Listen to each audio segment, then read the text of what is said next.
I always believed in loyalty and the unshakable foundation of a marriage built on trust. So when I discovered my wife Jenna was cheating, it felt like the ground beneath me had crumbled into nothing. We had been married for 5 years, a relationship I thought was filled with love, laughter, and plans for the future. I trusted her completely, and she shattered that trust in the cruelest way. It wasn't dramatic at first. The signs were subtle, almost too easy to miss: working late, hiding her phone, vague explanations for her long absences. I didn't want to believe it, so I brushed off my suspicions until one day I came home early from work to surprise her with dinner. Instead of the joy I expected, I walked into a nightmare. There she was, sitting on a couch with a man I didn't recognize, their faces too close, their laughter too intimate. They froze when they saw me, and I felt like the air had been sucked out of the room.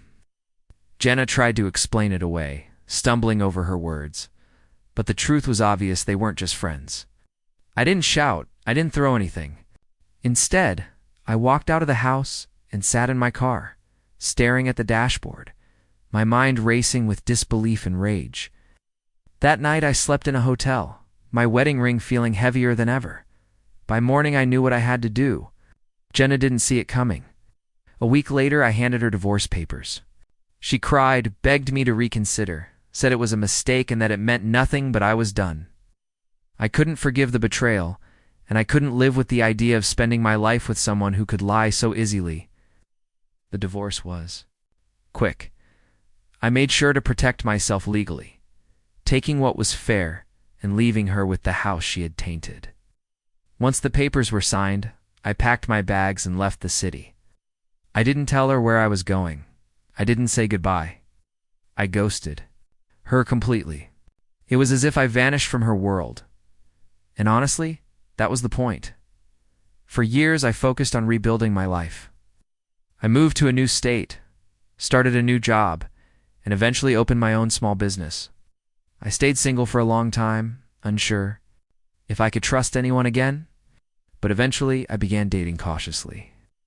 Life was simple, peaceful, and drama-free, exactly what I needed. Then out of nowhere, Jenna came back. It was a quiet afternoon when I saw her again. I was sitting in a cafe I often visited when she walked in. At first I thought I was imagining it, but there she was, standing in line, looking almost the same as she had years ago, except older, with a hint of weariness in her eyes. I froze, unsure of what to do. She hadn't seen me yet, so I could have left unnoticed. But curiosity got the better of me. She spotted me as she turned to leave with her coffee. Her eyes widened, and for a moment she just stared. Then she smiled, cautiously, and walked over. "Hi, Matt," she said softly, her voice filled with hesitation. I nodded, keeping my face neutral. "Jenna," she looked nervous, like she wasn't sure how to begin. "I didn't expect to see you here. It's been a long time." "Yeah, it has," I replied, my tone clipped. "I've been wanting to talk to you," she admitted, her eyes darting to the floor. "I owe you an apology." I raised an eyebrow, not expecting those words, an apology after all these years. She nodded, her voice trembling slightly. "I know I hurt you, and I've carried the guilt with me ever since. I was selfish, and I destroyed something beautiful. I've thought about reaching out so many times, but I didn't think you'd want to hear from me." She wasn't wrong. Part of me wanted to get up and walk away, to leave her standing there with the weight of her regret. But another part of me wanted to hear what she had to say. I gestured to the chair across from me. "You have 5 minutes. Make it count." She sat down, clutching her coffee like it was a lifeline. After the divorce, everything fell apart. I thought I'd be happy, that what I did wouldn't matter in the long run, but it did. The man I cheated with, he left me a few months later. I lost the house, my friends, everything. And I realized how much I'd thrown away. I realized how much you meant to me. Her words hung in the air, heavy with regret. But I wasn't about to let her off the hook so easily. "Why are you telling me this now? What do you want from me, Jenna?" She hesitated, then looked me in the eye. "I don't want anything from you, Matt. I just wanted you to know that I'm sorry. Truly, you didn't deserve what I did to you, and I hate myself for it." For a moment I just stared at her. Her apology felt genuine, and maybe she had changed. But the scars she left on me were still. They're faint, but unforgotten.